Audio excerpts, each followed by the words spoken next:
We have the distinct pleasure of hearing the words of Rav Zev Leff. He teaches us that the difference between haughtiness and self-esteem is that the haughty person feels that they are important. Why? Because they made themselves important, and that gives them certain rights. Very interesting to think about that. Self-esteem, on the other hand, is because Hashem made one important, and that gave the person to become what he is. He becomes responsible. He has confidence.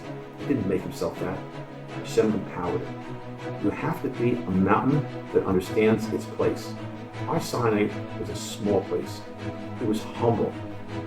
Moshe was also chosen to receive the Torah. Why? Because it said on him that he was unavmod. He was the most humble person that ever was, is, or will ever be. An essential part of humility is not to assume you know everything. Quite the contrary. You have to know your limits. Most people are good at different things, but even that has its limitations. You must learn to ask questions, to want to know more. Why is this happening? Why is that happening? And one has to admit to oneself that one doesn't know everything. People think they know, but usually we know nothing. We just hope we get along when the ride isn't too long. And if one understands that, and one becomes a humble person, then the Torah gravitates to you. Torah is like water. What does it mean? Water goes to its lowest point because the gravity pulls it down, not to the higher point. So how does it affect us? If it doesn't flow up, what happens to it? It flows down. And a person who knows what? That he doesn't go anywhere, that he doesn't know everything, then guess what?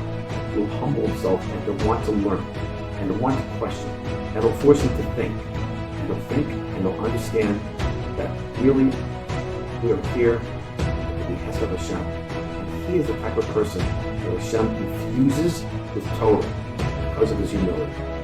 Moshe was a humble person who was the epitome of humbleness. He thought and he contemplated and he questioned everything.